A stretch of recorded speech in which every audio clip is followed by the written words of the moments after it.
So this is a topic where people are not going to want to hear what we have to say. They're probably going to click off like as soon as they see the title. So what do you have to say to make them stay for just a little bit longer and hear what we're saying? Well, I mean, like, truth be told, you can click off. The transitions that we're going to talk about today, kind of like these just like painful lessons that we all have to go through. I mean, you can click off. It might not even apply to you right now. I think I would say 95% of the population underestimate that these things definitely do apply to them, if that makes sense. Like, people tend to underestimate just how much of a position they're actually in when it comes to relating to these topics. So you're going to learn them one way or the other. Like, you're going to figure this out. You're either going to learn this the hard way, or you're going to listen to us, or at least someone who will tell you about these things. So how about, like, let's just start there and like, let's set the frame for this when it comes to saying no and all that, because the problem with like saying no and trying to transition to being this person that does less work and all that stuff, it sounds like privilege talk. People get very cynical about it. You know, Chris Williamson talks about this as, he calls them unteachable lessons. They're basically the lessons in life that we refuse to learn from the previous generation that's warning us about them, because we convince ourselves that we're the exception to the problem. We convince ourselves that our circumstances are unique, or we can, you know, as Chris Williamson says, we can dance through that minefield, we can thread that needle. We're just different. We're built different. In reality, these lessons apply to all of us, you know, and we're only talking about this now because it's a lesson that we've both had to learn in the last 6 months or so. And we're those same people. I was that person. I was that person that told myself that I was different. I was that person that would listen to an interview or listen to a podcast, watch a YouTube video, and I would see people say and hear people say, you know, oh, I'm really protective with my time these days. You know, I'm very selective with the work that I take on. You know, I am very careful about the opportunities I take on, that sort of thing. And I would literally like rage quit the podcast in the car because I thought it was so stupid, because I'm like, that's not helpful at all. I'm over here begging for any opportunity imaginable. And here you are saying that you got all this opportunity that you can just like say no to all of it. Like, must be nice. You know, no one ever wants to hear Bezos say, oh, money doesn't buy happiness. No one wants to ever hear Elon say, oh, money doesn't buy happiness. But paradoxically, those are also the only people who can tell you from firsthand experience whether or not the thing is true. You know, you don't go take financial advice from some random dude just sitting on the sidewalk. You know, we go take financial advice from the Warren Buffetts of the world and all of those types of people. So it's interesting that the only people who can actually tell us from firsthand experience what to do are also the same people we don't want to hear it from. So to set all of that into frame here, you're going to get to a place, if you're pursuing any sort of business endeavor, any entrepreneurial endeavor, you're going to get to a place in your life where you're going to have to learn how to say no. And you're going to have to learn that you're no longer the hard work person. You're no longer the person that's got to do 50,000 things, because you're now the person who steers the boat. You're not the person who rows the boat anymore. And I don't want to be ignorant to the fact there is definitely a phase in life where you do have to say yes to a lot. You do have to do a lot. You are doing 50,000 things by yourself. I very vibrantly remember that stage of my life. Like, it's a real thing, but I do think that people underestimate where they're at in that journey, in that timeline of business. They tend to think that they're still in that season of life, and they're not. And they actually delay them moving forward in their entrepreneurial journey because they refuse to let go of that season of life. So my push to the people who do want to click away from this podcast, you're going to have to learn this lesson one way or the other. You're going to learn it at some point in your life. You can either learn it the easy way and be prepared for that season of life, or you can learn it the hard way like the rest of us. It's completely up to you. And we'll touch on later on, like, if you are in that season of life where you definitely 100% have to be saying yes to a lot of opportunities and you have to be doing a lot, we'll talk about how to like kind of strategize and prepare and still find a way to make that season of life work for you later down the road. But I would encourage you just to stick around, because this more likely than not actually does apply to you, whether you believe it or not. And at bare minimum, you'll hopefully learn a few lessons that you can kind of just like tuck into your back pocket so that when you get to that season of life, you're prepared. Because take it from us, it's not fun having a quarter life crisis and at the beginning of the year when you're, gearing up to have do all kinds of things that you've planned out for the year. I got hit very hard in January with this kind of quarter life crisis because I kind of got attacked with both of these lessons at once. And that's kind of like what we're talking about today because they do kind of go hand in hand. Yeah, I think that also just for the sake of relatability, like we're talking about this because it's kind of happening right now for us. Yeah. And we're not coming from this place of like, oh, we make hundreds of thousands of dollars a year and we're just like chilling and we don't have to worry about money at all. Yeah, we're not the finance gurus who are telling you that we're making $75,000 a month from whatever the case may be. Like, and that would be sick. I mean, it'd be awesome. I mean, I wish. That's not us right now. I mean, we like to call ourselves like relatable successful. Like we barely made it out the mud. Yeah. I mean, we built our businesses out of the mud. We do pretty good for ourselves. We do about 6 figures in revenue every year, or at least I have for like the last 2 years or so. And we are still scaling and still growing. But I don't want any of this to come from a place where you think that we are these Instagram entrepreneurs and Instagram gurus who are trying to sell coaching in their bio and they make $100,000 a month and they're doing this, that, and the other. Like, we're just two dudes who are building businesses on their own and have been working on it for a few years. And just now recently I've been working on this business that I currently operate for, I would say, seriously for the last 4 years, I would say. We've done 6 figures for the last 2 of them. Now 2025 will be my 3rd year of doing over 6 figures in revenue. And it's only been until about 6 months ago, 3 to 6 months ago, that I really started to have to tackle these transitions on my own. Like, especially at the beginning of the year, I just got slapped real hard with both of these lessons. So why don't we just go ahead and hop into the first one, which is saying no. And then we can kind of talk about the other one that kind of goes hand in hand with this in a second. Yeah. I mean, I'm curious to hear from your perspective because you've been, like you said, you were the yes guy. You were the hard work guy for all these years. And also just the background and family you come from, it's a very blue collar type work ethic. And to have to shift your mindset to not necessarily white collar, but I don't have to be this super hard work guy. But also that's what got you there. And I'm curious of do you think that it's just a matter of time for people where they work hard enough that eventually they don't have to be that anymore? Is it certain moves they have to make, or what does that look like?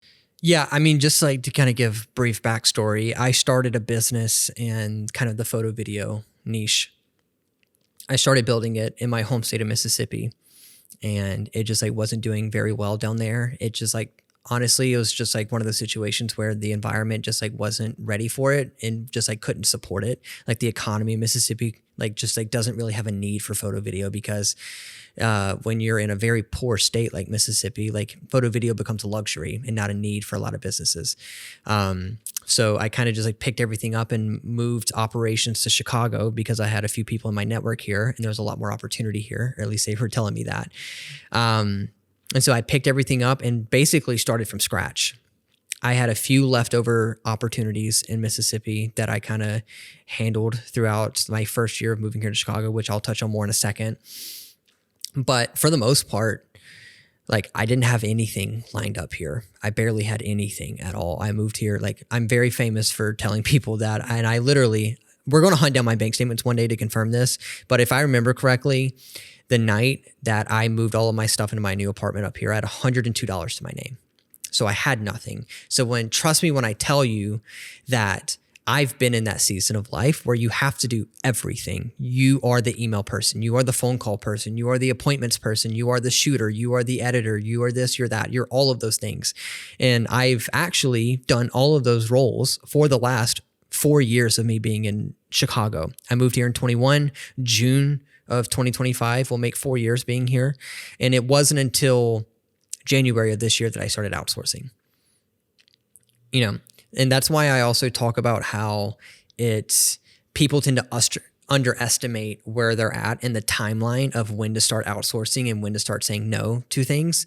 Because looking back at my life the past 4 years, I really should have started outsourcing at least last year, really. Again, like as you kind of bring up, one, you make a lot of decisions out of fear. You're very scared that you're not going to have any money. You're scared that more opportunities aren't going to come. You're scared that you're not going to be able to put food on the table, especially someone like me, who I moved here in June of 21, and then I got married to my now wife, Emma, in June of 22. So I had moved here, built a business, was building a business from scratch, and then also got married. And so then I was responsible for another person. I had to feed them too. I had to clothe and house them too. So I totally get when there's like a season of life where you have to be all of those things, But the problem is that I think people don't hold the same weight to saying no as they do to the beginning phase of life. And I'll explain what I mean, or beginning phase of business. At the beginning of business, we hold a lot of weight to the fact that we need money to pay our bills. We need a lot of money, or we need money to put food on the table. Like, we hold so much weight to that. That's why we panic when we don't have any work coming in correctly. And when it comes to this other transition of you have to start saying no to opportunities. First, maybe I need to stop here because I'm getting a little too far on a tangent. I think we need to break down why you should start saying no to begin with, why you need to make this painful transition at all. Why do we need to make this painful transition?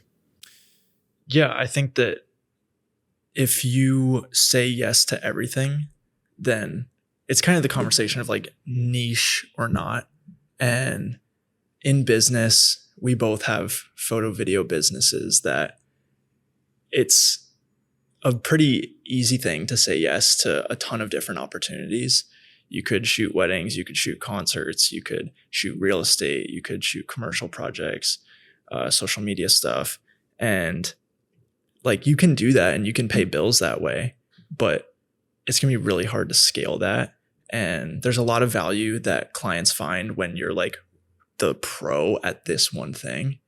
And so that's the first concept of saying no, is when you say no to the work that doesn't align with this one specific genre of work that you can fall into. Because we all get into business for the same reason, right? We get into business because we want to not be beholden to other people. We do not want to be beholden to other companies and other jobs and everything. We want to have that control to ourselves. We want to be able to not be told how much money we can make. We don't want to be told what hours we have to work. We want flexibility. We want freedom. We want financial freedom. We want life freedom as a whole, correct? So in order to do that, you have to stop becoming an employee of your own business.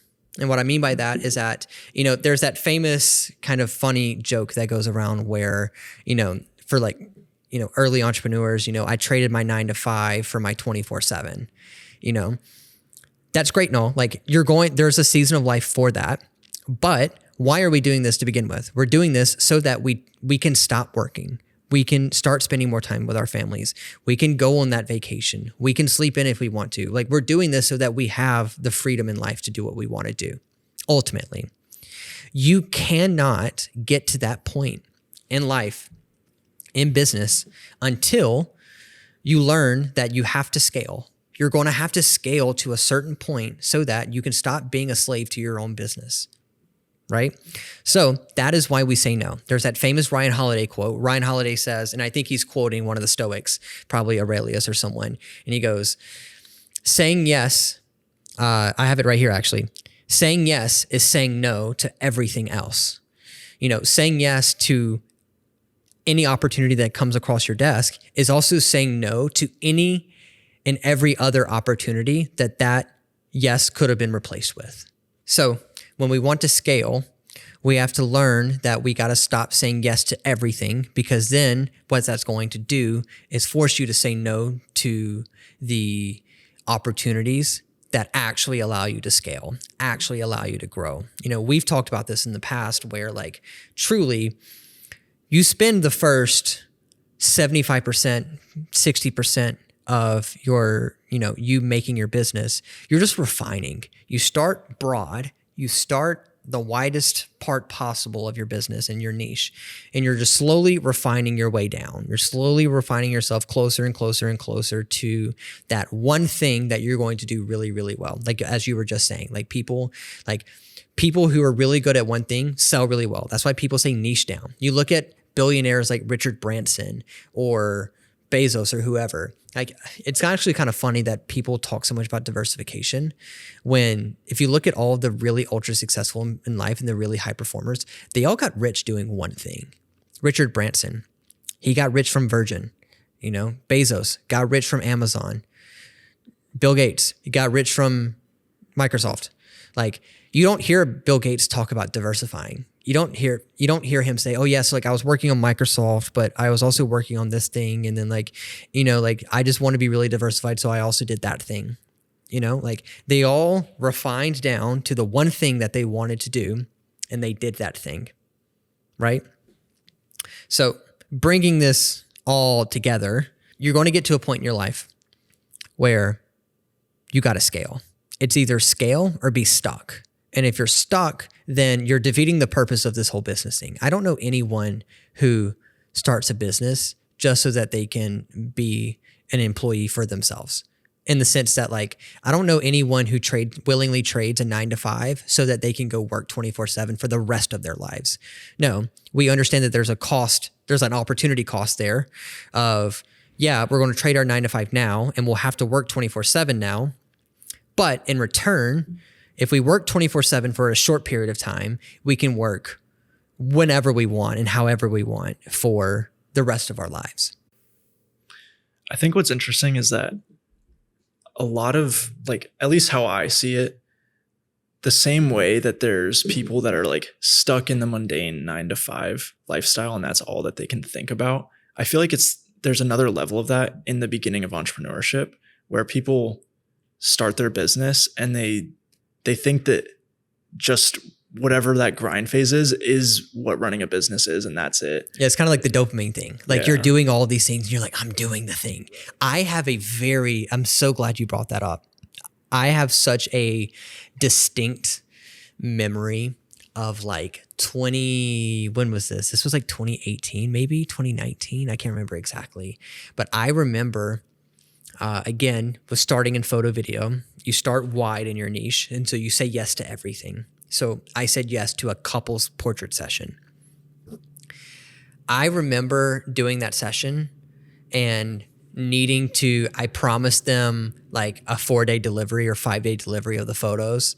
And that just so happened to be Christmas morning, actually. Not to mention that I wanted to do a really good job with the client. I wanted to make sure that they had the photos for Christmas and all that stuff. I was trying to be as nice as possible. But I remember waking up on Christmas morning and going right to my table, opening up my laptop, finishing editing those photos and sending it to them.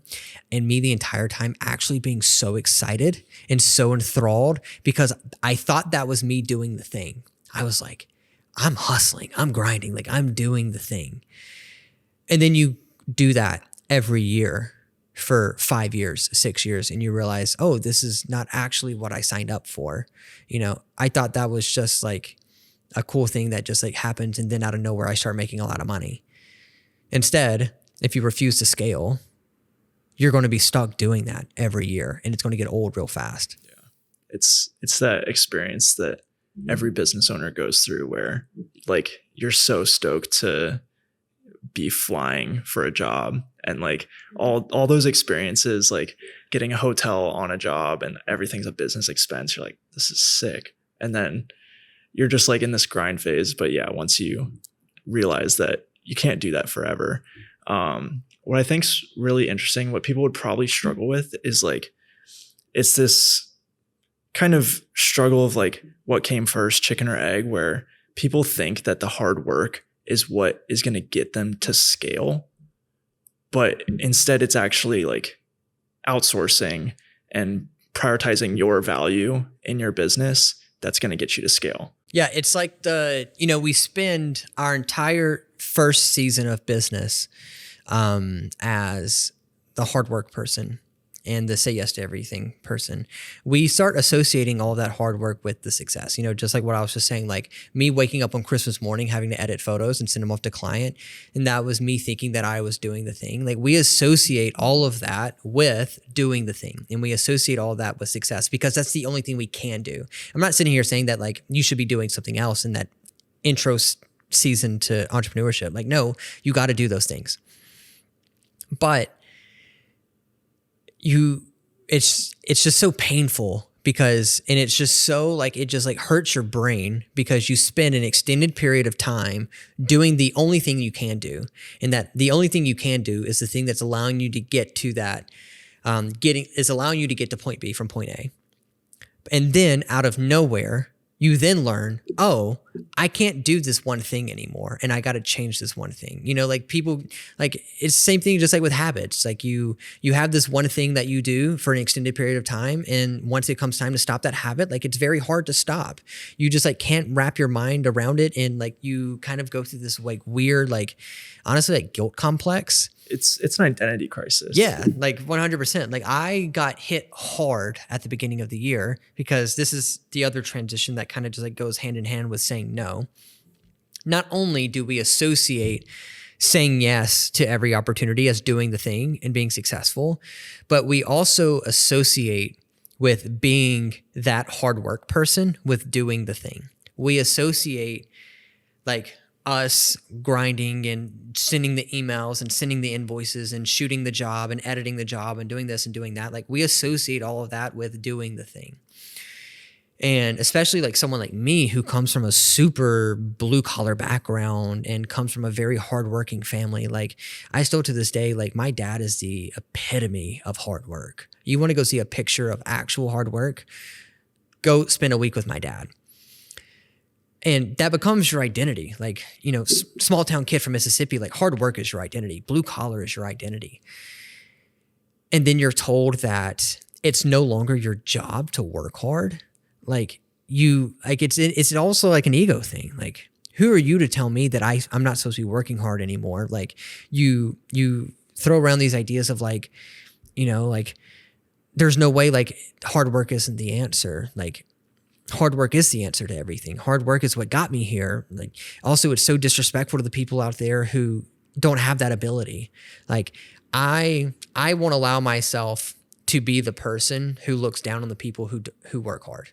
Like you just like have all those ideas and concepts like running through your head, and you feel so guilty that you're now at a place in your life where you're no longer supposed to work hard. And in fact, it's actually actively detracting from your ability to scale and build a better business because you are doing all the things when there's someone out there who could either do them just as good, if not better than you. Not to mention that like, no matter how much you try to convince yourself that you're built different, you can't do all of the things well for an extended period of time. You can do it for a short amount of time, but you can't do all of the things well for an extended period of time.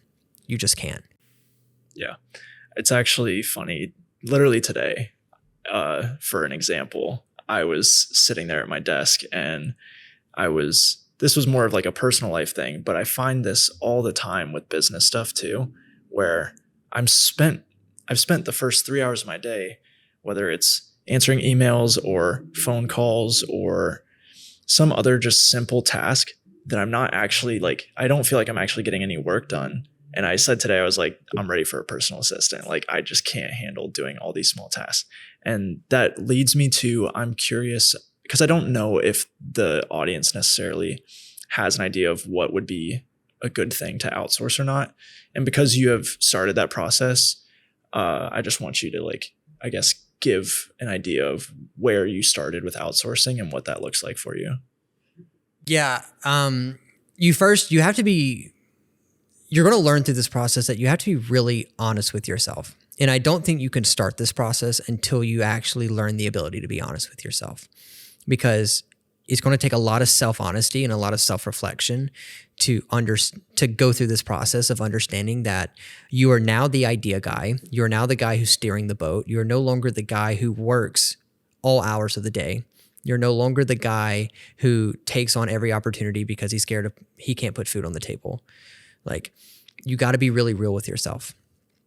So along with that, you have to be very honest with yourself and be able to objectively look at yourself from a bird's eye view and look at your shortcomings and look at where you're not good at.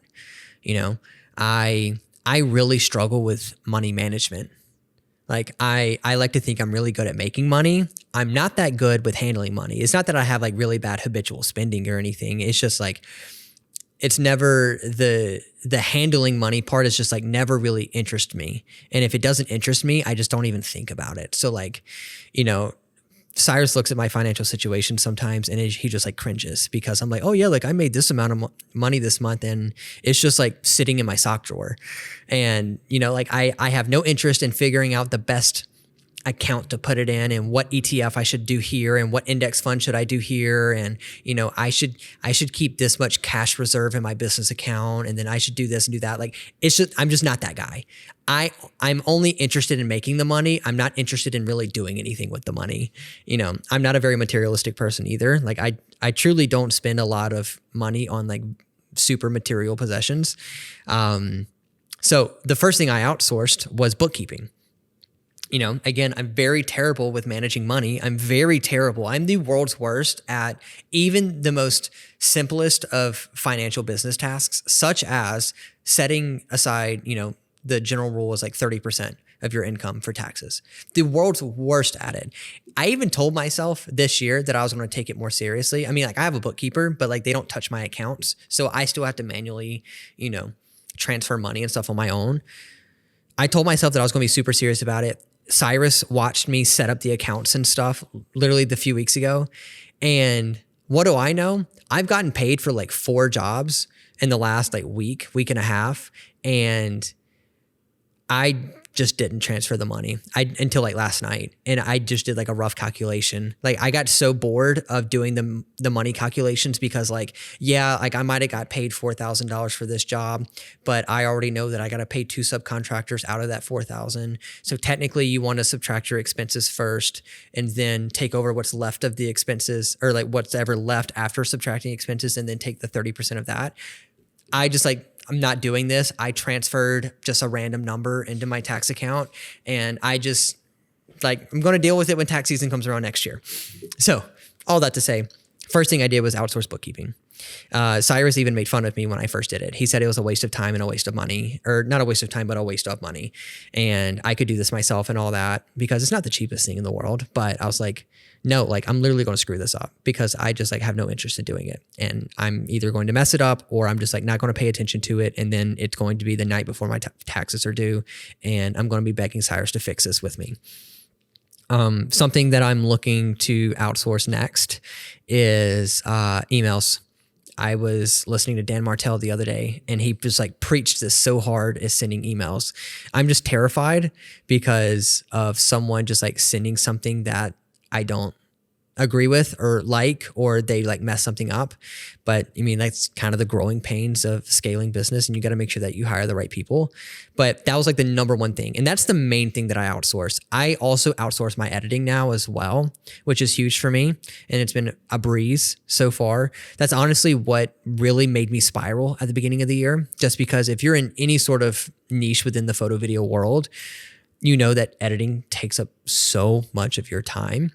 And it almost becomes your identity in a sense that like you're busy 24/7 because you're constantly editing. You're constantly sitting at your computer. You become the guy that makes the self-deprecating jokes of like, oh yeah, like I just sat at my computer all day and edited my life away, you know?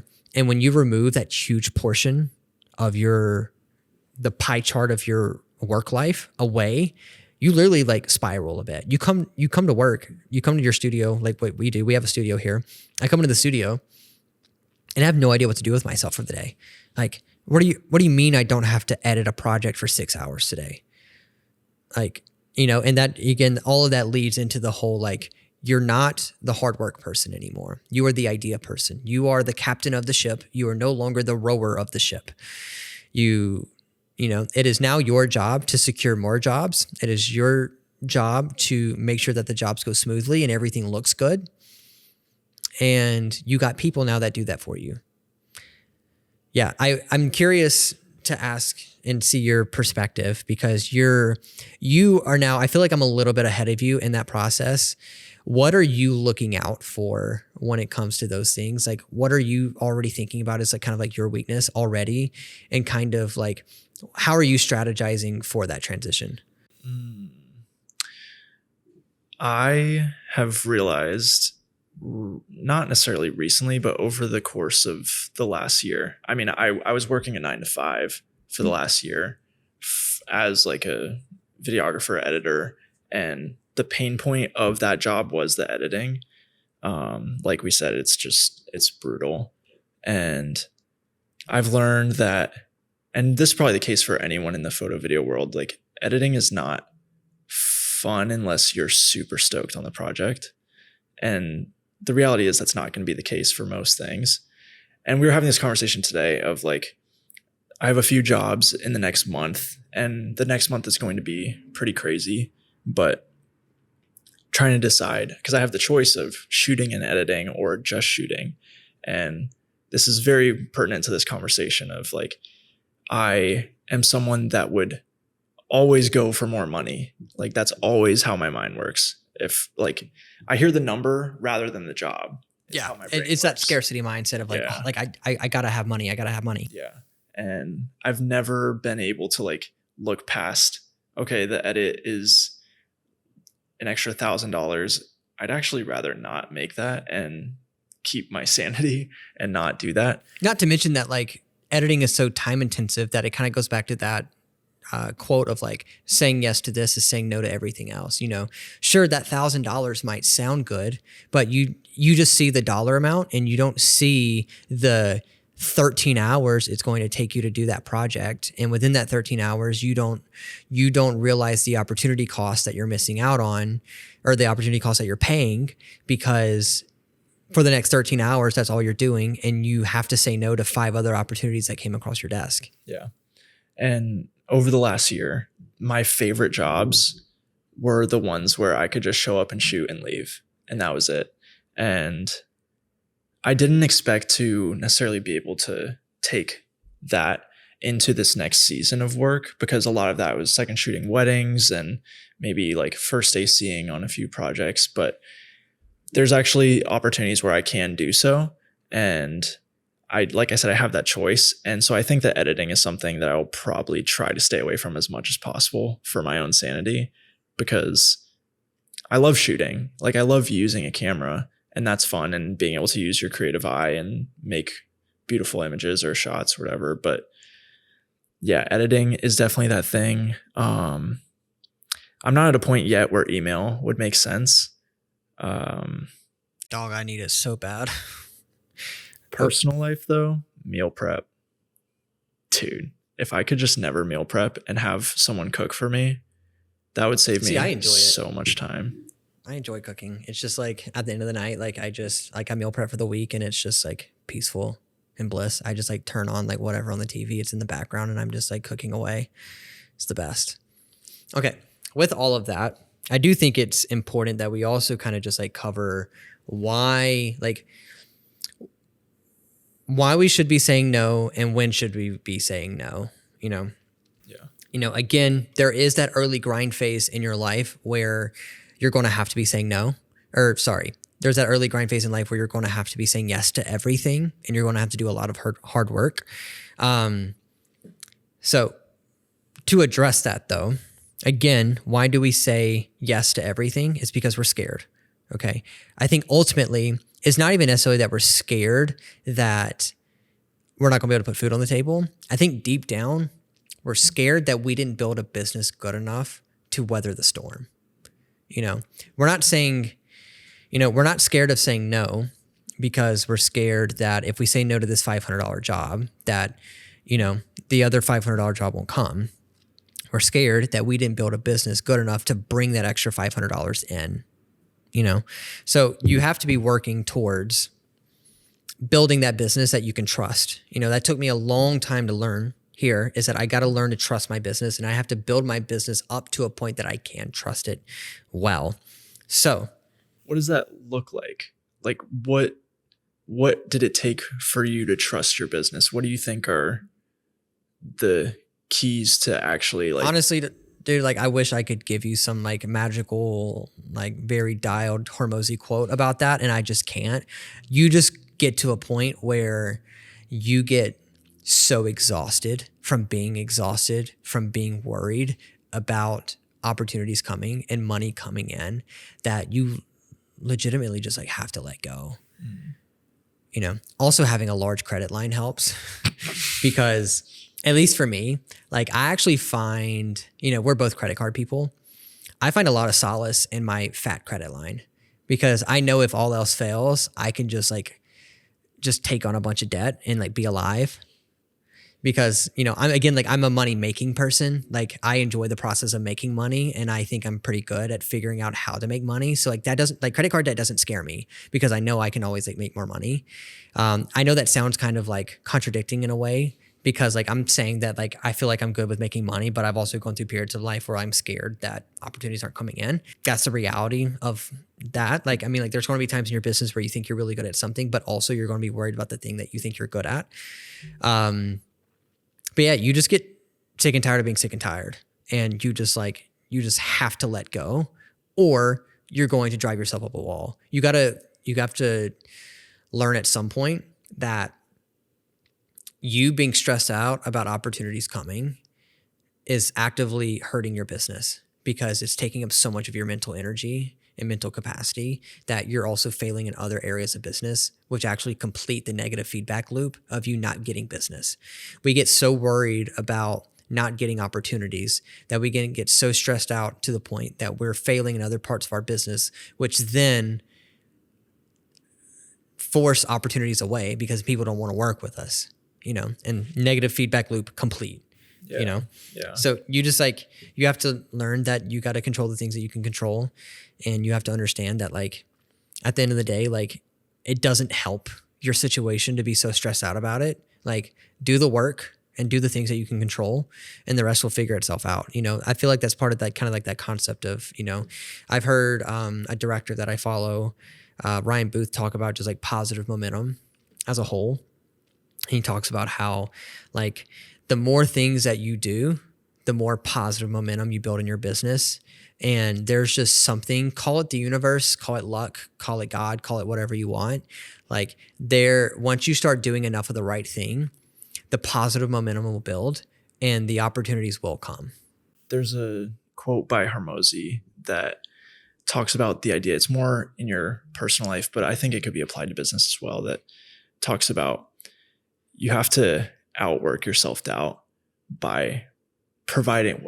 Yeah, I know exactly what you're talking about. Yeah, Hormozy says that, well, I think a lot of it has to do with like self-confidence when he says that you're not who you say you are because you say you are. You are who you say you are because you have a stack of undeniable proof that you are who you say you are. Yeah. And you get that stack of proof through the hard work. Yeah. You know, you don't like, it's one of those things that like, you build that confidence in yourself and in your business because you've done the reps and you've done it over and over and over again. And you have that stack of undeniable proof that you are who you say you are, you know, and you got to build that in your business. Yeah. Recently on Modern Wisdom, Chris had his friend George on, and George was talking about agency. And it's this idea of being able to control your life as much as possible, and focusing more on the outcome rather than the inputs. And what I thought was really interesting that he was talking about, and a thought I had this morning, was he was talking about how to actually apply this in your life. That's not just, oh, let's take control of your life. Like that can be really annoying for people to hear because they're not actually getting anything from it. But what he was talking about is this idea of high agency. You might think that agency is taking on all the jobs and doing all the work, but rather someone that has high agency is someone that's going to understand that that's not what's best for them. It's what we've been saying. And that being able to say no, or being able to understand that all these opportunities, you have to dial in what is actually your goal and what's on your path. And it's this tough kind of bell curve that people go through, where in the beginning you have no work. So your solution is to work as much as possible to make money.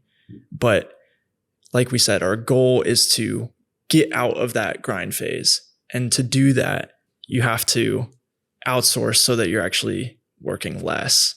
And like we said, there's an identity crisis there. Yeah, because you have associated all past success with doing the one thing, but the one thing also doesn't allow you to get to where you need to go ultimately.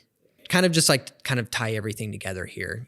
I feel like we've kind of hopped around a bit, but it's just such a hard topic to cover, because again, people just get so cynical about this, and you don't want to sound too out of touch, but at the same time, again, we're actively going through this in our lives, and we just hope that whoever's listening know that this is going to happen to you at some point, right?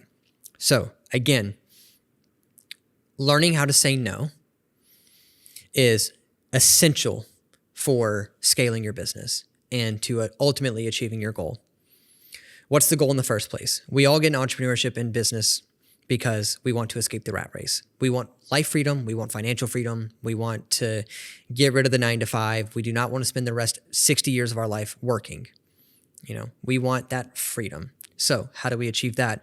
We offer some sort of product or service, some great idea that will turn into your business to allow you to achieve that goal. The longer you allow said business to be too broad and too stretched out, is also the longer it's going to take for you to achieve that goal of freedom. The longer your business is too stretched out is also longer it's going to take for you to achieve said goal. I can't put it to you any simpler than that. You got to start refining your business. You got to start making your processes more streamlined. You got to start making your goals more streamlined, and you got to make your vision more streamlined. Think about it almost as like a funnel, like a funnel that you use to pour gas to a gas can or something, when you're filling something up. The edge is very broad and it's very wide, but what does it do? It slowly concaves inwards to a singular flow point. Business is the same way. We start out really, really wide because we want to catch all of the opportunity possible, because we ain't got no money and we need the opportunity. But over time, you're going to have to narrow in closer and closer and closer to the ultimate goal, and refining your processes and your offers and all those things more and more and more, so that you can get closer to the goal of freedom. And there's going to come a point in that funnel where it's going to go from those curved concave walls to that straight pipe that goes right into your container. Same thing in business. You're going to hit that transition where you realize that you no longer can catch all of this stuff by yourself, and you're going to need help. And you're going to have to refine things further and further and further. The only way you can refine is by outsourcing, because you cannot do all the things by yourself. I know it's difficult because we associate everything we've done thus far with lots and lots of work and doing everything yourself. It's very hard. It's going to cause you to have an identity crisis, and it's okay. On the other side of that is you now being able to set yourself up for the last season of what I would call the last season of entrepreneurship, which is honestly the last 2 miles of the marathon.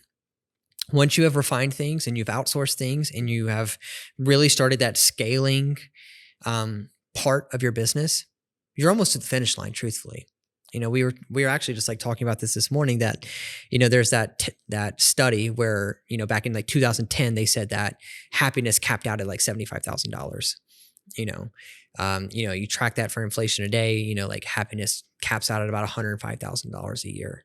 So once you start this transition of learning how to say no, stop being the yes guy, start being the idea guy, start being the director of your business, and you stop saying yes to everything that comes across your desk, you're going to realize that you're a lot closer to your end goal than what you think. I think that's the other reason why that might cause that identity crisis, is that you kind of just like put your head down and you work because you assume it's going to take forever.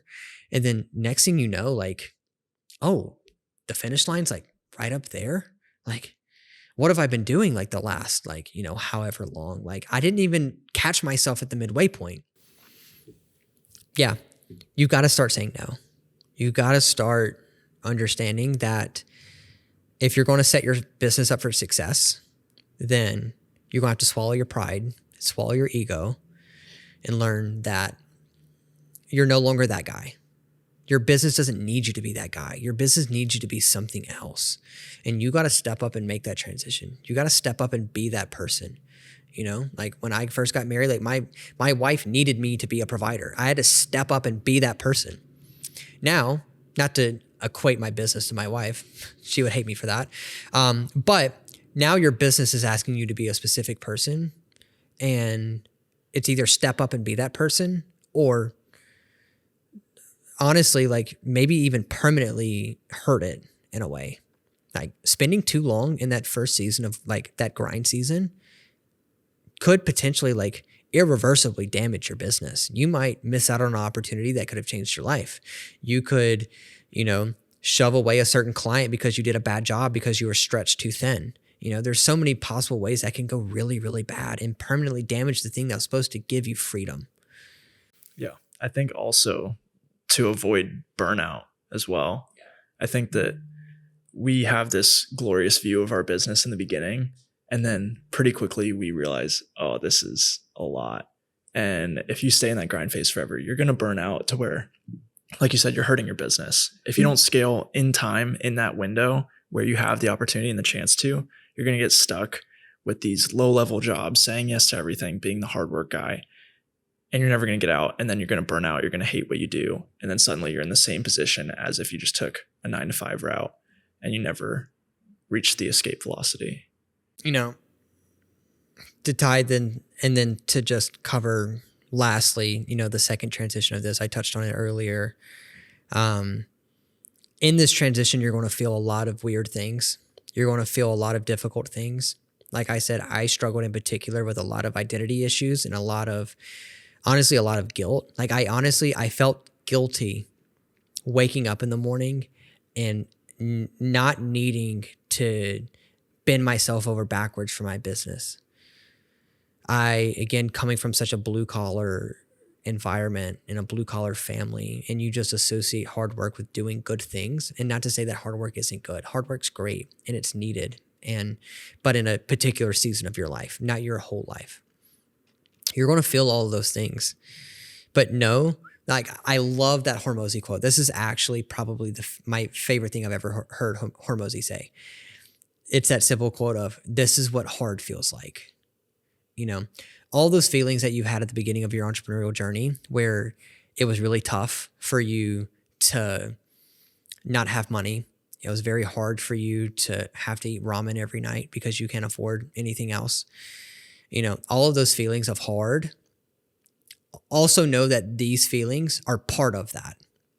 These feelings are as equally a part of it. Like this kind of relates to what I touched on earlier. I think I might have accidentally glazed over it because we were talking about other things. But I think the problem is that, we hold if we were to like kind of like illustrate this out, you have the beginning transition of business, and then you have the saying no transition. You have the transition where you transition to operating your business and you're saying yes to everything and you're working really, really, really hard. And, the pains of that transition are the fact that you don't have no money and you're scared that you're not gonna be able to put food on the table and you're not gonna be able to pay your bills. Okay. We hold a lot of weight to that pain and to that scenario and to that situation. We think that that is the end of the world. It's, I put food on the table or I die. Okay. Again, to reiterate, we get into business to have freedom, to eventually have freedom, right? We need to start holding weight to this transition in business of learning to say no and learning to outsource and learning to become the person that your business needs you to be. We got to start holding weight, the same amount of weight to this transition in business. And hear me out, hear me out, hear me out, because that sounds really out of touch. And that sounds like, oh, again, like easy for you to say, like, you're not actually struggling to pay rent these days. Like, trust me, I get what you're thinking. The reason why I say this is because it relates to what I just said earlier, where if we stay too long in that grind phase and we're not willing to let go, you will, I'll double down, you will irreversibly damage your business. You will irreversibly do something that doesn't allow your business to become the business that it was meant to be. And if you do that, the past 1 year, 2 years, 5 years, 10 years that you've been working on your business have been for nothing. All of those late nights working have been for nothing. All those times that you had that hard conversation with your wife and you promised her that things are going to turn around were for nothing. And you did, and all of that happened because you wouldn't swallow your ego and learn that you got to be a different person for your business now. And so I say all that to say, if we don't start holding as much weight to this transition, then all of the other pains previous were for nothing. You did all of it in vain because you're now going to be stuck in this working 24/7 when we got into business in the first place to not work 24/7. Do you think that in that process, I wonder this for myself, when we become the yes guy, we get into business, we're grinding, and the initial goal was to escape, to not work 9 to 5 till we're 60, 65, whatever it is. But in that grind, I feel like a lot of people get almost addicted to it, to where like they need it and they don't know what to do when they don't have to anymore. And I guess I'm curious, because you're kind of going through it now. Do you think it's irreversible to be that grind person? Do you think it becomes part of who they are, where they have to fill the void somehow? Well, yeah, like I'm definitely someone who's got to fill the void, or otherwise the voices get too loud. Yeah, I mean, like you just like, I think the problem and like the thing that I learned was when I had to transition out of being the hard work person, I had to start outsourcing and doing all of those things. I told myself that now there's nothing for me to do. You know, again, using editing as the example, editing took up a lot of my time. You remove that part of the equation and you think now there's nothing for me to do. Like, am I just like supposed to sit at home? Like, am I just like supposed to play video games all day? Like, you know, I have someone to do my emails now and someone's doing my books and someone's doing my editing. Like, all I got to do is show up twice a month to shoot my retainer clients or whatever, and I'm good to go. And then you learn that because you were doing everything else, that you were actually not even doing some things that you should have been doing.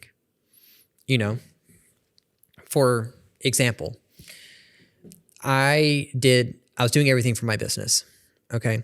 And so to do everything, there's only so much you can do. So you do the extreme necessities, what I would call them, extreme necessities. So that is showing up to the job and shooting. That is editing the job you shot. That is doing your bookkeeping, because if not, the IRS will come at you. And it's emails, because you got to respond to the emails. And there's probably more extreme necessities for your business to operate in there. I'm just like, we'll just use those for right now. I'm doing all of those things. And because of that, I didn't even realize that there were other things that I would still say are necessities, but they would be kind of like one level above those in terms of importance. Like, I didn't realize that there were those things. I didn't realize that I should be, actively reaching out to clients for testimonials. I didn't realize that I should be, updating my website more. Like, I never even checked the analytics of my website to know that clients were actually looking at it. And that's where I was making conversions with my leads. I never even took the time to learn proper marketing for my company. And I just was relying on word of mouth, and I couldn't really do anything else because I was too busy doing all those other things. I never thought about, doing any sort of, collaborations with people or running any sort of deal or building an email list or trying to optimize my sales offers so that I could get higher conversion rates. I never even had the time to look at conversion rates and look at these statistics and look at ways to optimize my business because I was too busy doing all these super, super extreme necessities. And it just like clouds your vision and you don't even know that those things exist. And so you take the big portion away, like the big thing that takes up the biggest portion of your time. And you go, oh no, there's nothing for me to do. Like, what do I do? And you cry about it for 2 weeks.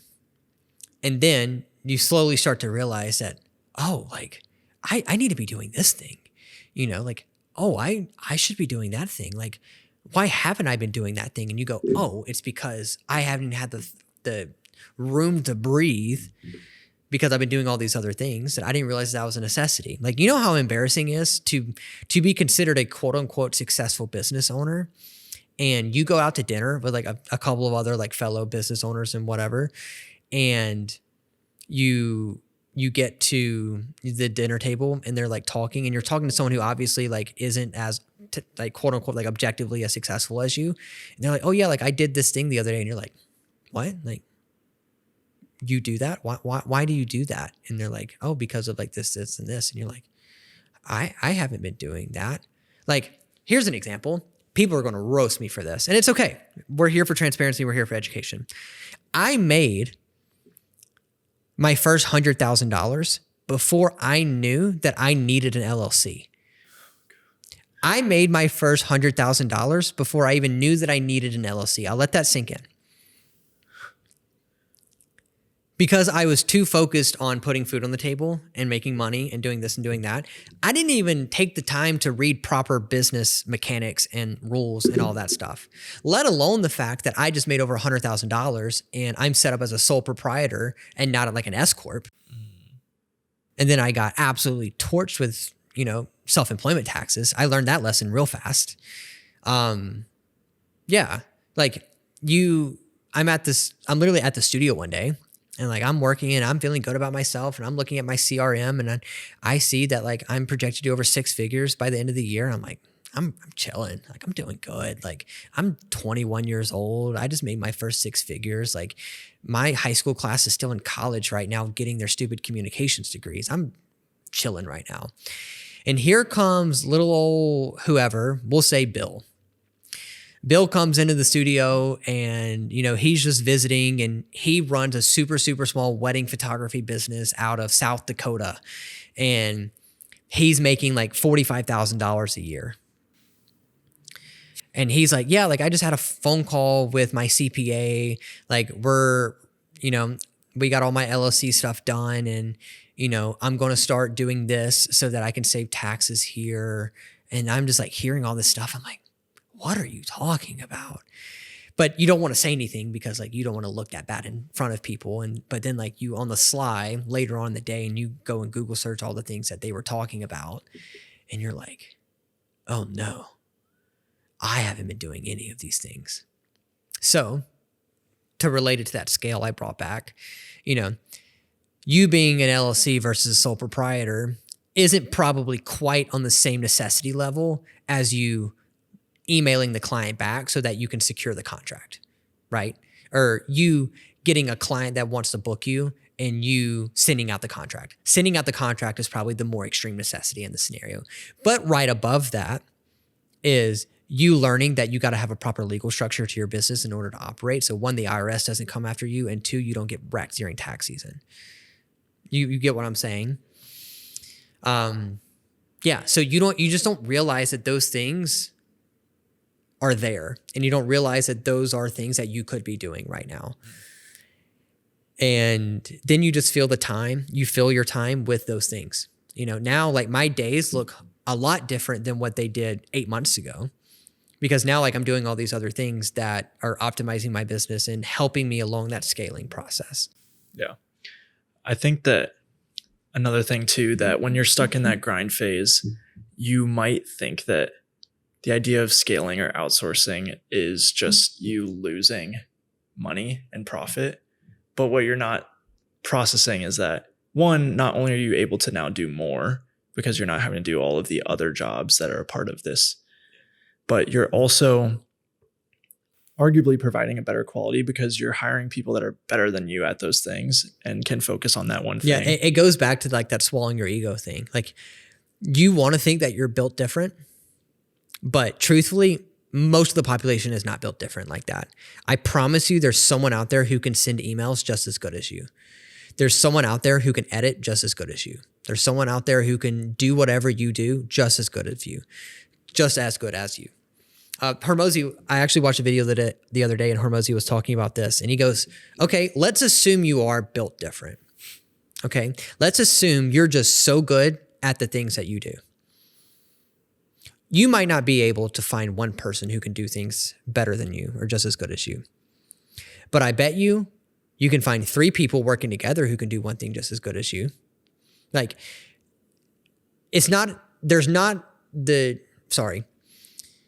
the built different excuse just isn't real, okay? Because there is some combination of amount and quality of people that can do the thing that you're doing just as good, if not better. And I think ultimately, this is a hot take, I think ultimately it's a confidence issue in yourself that when it comes to saying no, you don't have confidence in yourself that with all this free time that now comes with you outsourcing the big painful parts of your business, that you don't have the confidence in yourself that you're going to be able to now do so many other things that make your business better. That makes sense. I feel like there's a better way to word this, but like, I didn't realize how powerful I was, quite honestly, until I outsourced those things in my business. And I realized just how much things I can do now that my time is freed up. Because one of the benefits of that season of life is that you spent so many seasons of life, like you spent that entire season of life working so hard that you picked up a lot of good habits of working hard, and you learned what it means to work hard, and you pick up on all these skills that come with working hard, right? So with all of that, you forget or don't think about the fact that you now can apply all those skills that you learned to your free time now. And you are so much more powerful and so much more, you just have so much more ability to get things done because you can take all of the good things from that grind season and apply it to free time. And you would be surprised, I'll say this, you would be surprised at how much progress you'll be able to make when you apply all of the lessons that you learned during grind season into this now free time season, into this outsource season. Yeah.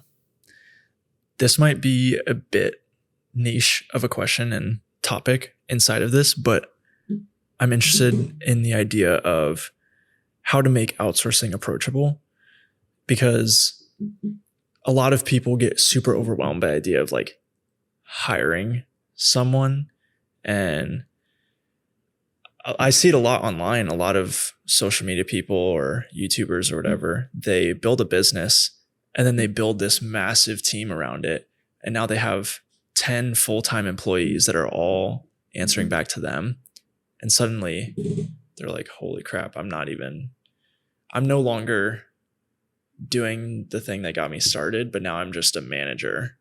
And yeah, you also realize that you're not quite as essential as you used to be, because now the machine's working. The machine's doing what it's supposed to be doing, which is operate without you, because you're the bottleneck. Right. Truthfully. Yeah. So it's like, in a way, I don't want to like make people worry about there's an identity crisis on the other side, but you have to, like you said, swallow your pride a little bit and let go of being that guy.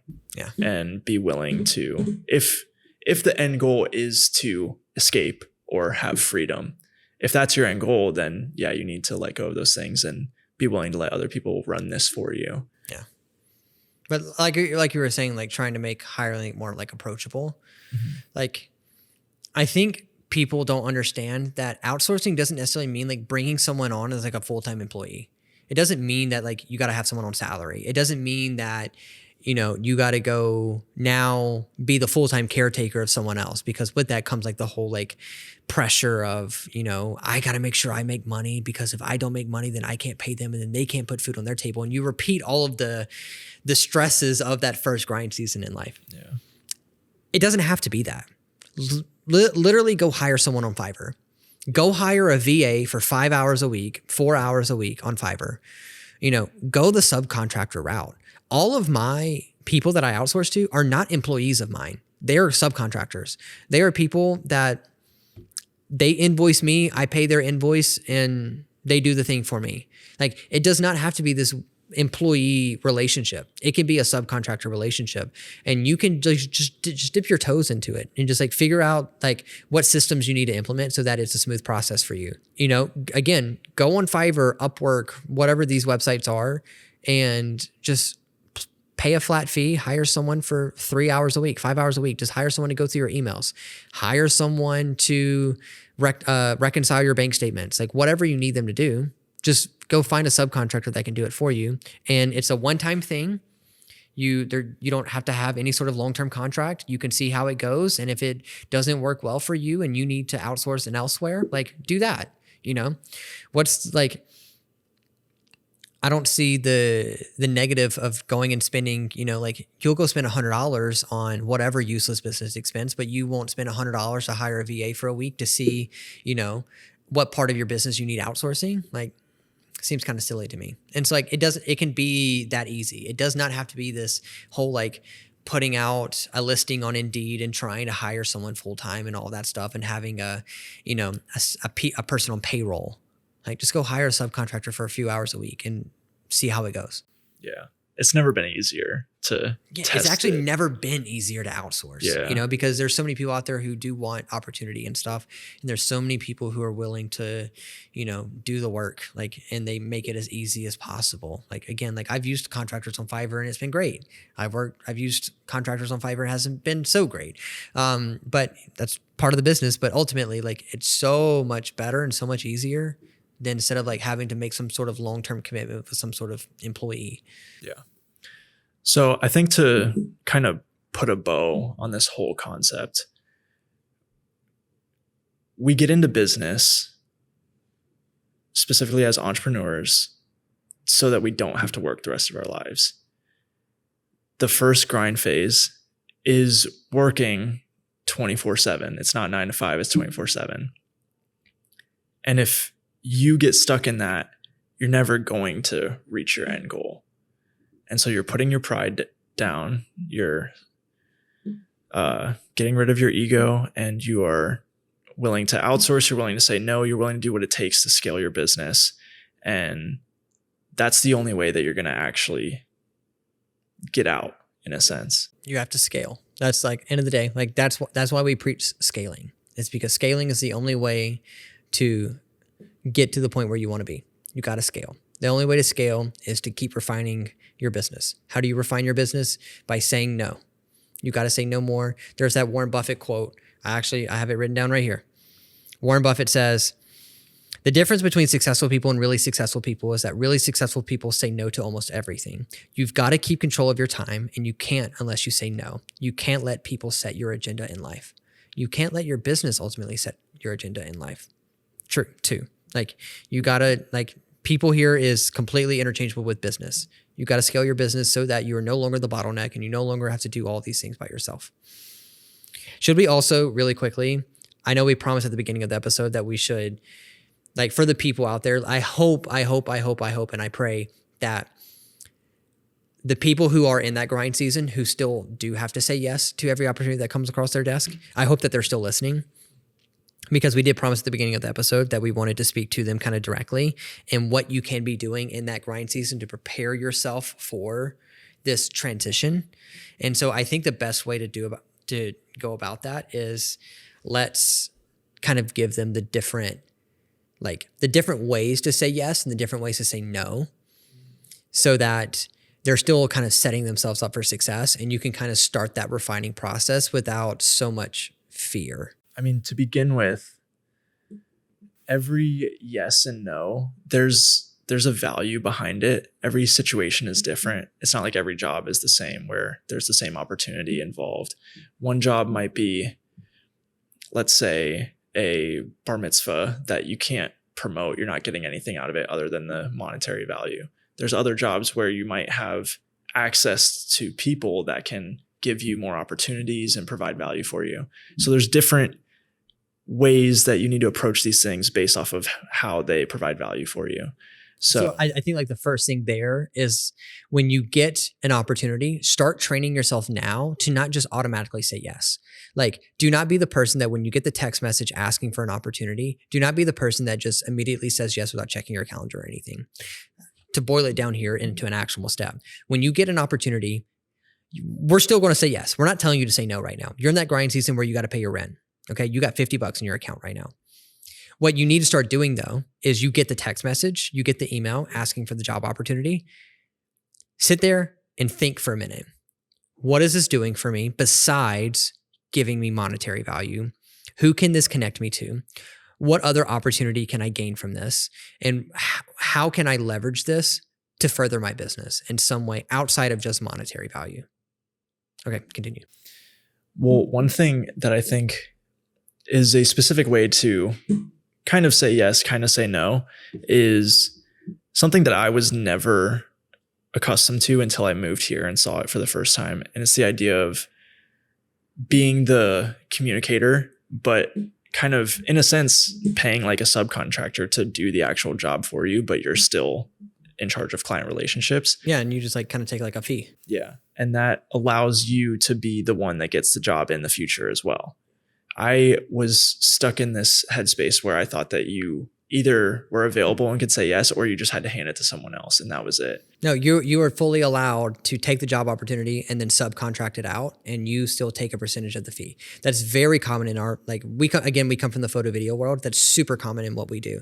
I do that today with Cyrus. Cyrus does it with me. We get an opportunity that we can't take, but we don't want to miss out on the paycheck.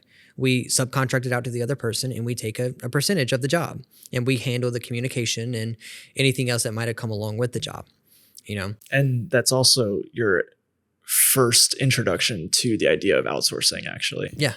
It's really interesting. And then, you know, with that, there's also just like a couple of ways to say no, because ultimately in the grind season, you're still going to have to say no to certain things. Either you're not available, or you get sick, or you're booked for another job, like whatever the case may be, you're going to have to say no to certain things. You can't say yes to every absolute thing that comes across your desk. You just can't.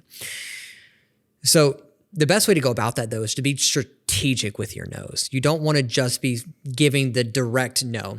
Like, client emails you for a job, you're not available. What we don't want to be doing, unless there's someone you just absolutely don't want to be working with and you're not interested in it at all.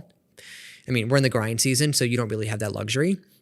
Is that you don't just reply and be like, nope, sorry, I'm not available, bye. We don't want to be doing that. We want to be strategic with our no's. We want to make our no's work for us, and we want to be able to eventually make our no's be yeses, you know? And this goes hand in hand with this whole like saying no thing as a whole. This isn't just applicable to this season of grind. This is applicable all the way down the stretch. We still do this now, but this is something that you can be implementing right now in this season as well. So we have like the deferral no is what I would call it. We have, say client emails you, you're not available. You send a very nice email saying like, hey, like, unfortunately, me and my team, we're booked. We can't do anything else, but we really love you guys and we like what you do. We would love to be considered in the future. Or, you know, be proactive and say like, we can't do anything now, but here's what we can do in the future. I hope you keep us in mind. You know, you want to leave that door open so that they still feel like they can reach out to you in the future. It's not just like a blunt, flat no. It's a leave the door open kind of no. You also have like the conditional no. The conditional no probably relates most to kind of the transition that we've been talking about, which is saying no. Is, you know, we say no because certain things are just outside of our priorities and things are just like a little too broad for what we're trying to do because we're trying to refine. The conditional no is, you know, the client reaches out to you. They outline everything that they need you to do, but it's not quite in line with what you're trying to do with your business right now. it's either too broad or it's going to take up too much of your time or there's no real benefit in it for you outside of monetary gain. Like there's no other sort of way to leverage it. The conditional no says, hey, like super interested and, really love what you guys do. But in order for us to do it, we would need to change this, this, and this. I actually had a client the other day email me. They asked me if I was interested in a certain job and the dates didn't work for me. I was, the 2 dates that they sent me, one of the days I was working and one of the days is the day of the week that me and my wife set aside to spend time with each other. Me and my wife always protect Sundays. Sundays are our days together. Cyrus knows this. Me and my wife, we protect our Sundays as hard as we possibly can. So I emailed them back. I was like, hey, I would really love to work on this job. You guys are a client that I've worked with in the past and I wanted, make sure I take care of you guys, but these dates don't work for me. Is there any way that we can move the dates to this and this? Don't be afraid to ask that. Don't be afraid to go back to client and be like, hey, like some of these things that you outlined aren't really working for me. Is there any way we can change this and this? And then you can turn that no into a yes. You can make the situation work for you. The last no I have written down here is the delegation no, which goes back to what we just talked about earlier, which is outsourcing. So again, no matter what you do, for the most part, if you have a client who comes to you, they need you to do something and you're not available, go to someone that you can trust who can do that thing and subcontract them out to do it. Like there's people out there who will very willingly take a subcontractor job and do the thing under your brand and under your name. Just make sure that they're people that you can trust. Yeah. And with all of these no's in mind, you have to remember that as long as you're providing very clear communication, being kind with your potential clients, if they are not willing to work with you at all, then they don't value your work and you enough as a business owner. And that's okay. If you do whatever it takes to make this no into a yes, you do it professionally and you offer different opportunities to make it work for both of you. And if they're just like, no, then it is what it is. You have to, it's a part of the refining too. Like in this journey that we're talking about in business, it's the same journey of going from the low paying clients that have all the expectations to the higher paying clients that just kind of get it and let you do your thing. Okay. So through all of that, we've talked a lot about, what can you be doing during this transition and all of those things. We want to make sure that we're giving you an actionable step that you can be doing today. Like as soon as you click off this episode, what can you start doing in your life and your business right now to either be preparing you for this transition or for you to start this transition? Yeah. So I think at some point in this week, finding something that you can say no to, and no matter how big or small it is, just getting that practice of saying no to something, whether it's a job that you're really on edge about and you don't love the sound of it, you say no and you use the no's that we just described to find a way to make it work, whether it's delegating or something like that. But practice what we've given throughout in some sort of scenario, whether it could be in your personal life too. It could be saying no to maybe going out for drinks one night because it doesn't line up with what you need to do the next morning or whatever it is. And this sounds really corny. Like you need to practice saying no. So find something small in your life to say no to. Like that sounds so corny, but we underestimate how weird it makes us feel. Because again, you've been in this season your entire life of having to say yes to everything. And I think you underestimate how much you're going to recoil when you force yourself to say no. The easier that feeling gets, the easier the rest of this transition is. The better you're at managing those feelings and managing that recoil effect and your natural tendency to be like, this is going to hurt. The better you get at managing that, the easier this transition is going to be. So it sounds corny, but I promise it's worth attempting. Like literally find something in your life that you can say no to and get used to that feeling of, this doesn't feel good. This feels awkward. This doesn't feel great. Get used to that feeling. And then we promise you that this transition will become easier. I think another actionable step, just to give you a bonus one, is kind of what I mentioned earlier of that if you're in that grind season where 100% that you got to say yes to every opportunity that comes, at minimum, stop and think about it intelligently. Don't just blindly say yes and then deal with the consequences later or find out what it actually entails later. At least sit down and really think through the entire job and the entire assignment and look at what it entails. What's the time commitment? What's the monetary value? What can you leverage out of it? Who can you get connected to through this? How can you upsell the client to get more opportunities through this one job? Think through all of those things before you say yes. We're still going to say yes, but go through the mental steps first before just blindly saying yes. So if you made it this far, we really appreciate you listening. It's not lost on us that there's so many people out here talking about business and just life advice and all of that. And we're not necessarily those guys. We're just two guys that have had some decent success in our careers. And we want to provide value to our younger selves, ourselves from 2, 3, 4, 5 years ago, and struggling to navigate business. And if we can just help you in any way, we're grateful to be able to do that. And if you enjoyed, take a minute to subscribe. And we have a lot of things in the works in the future, and we just appreciate you listening. So see you in the next one. Thanks, guys.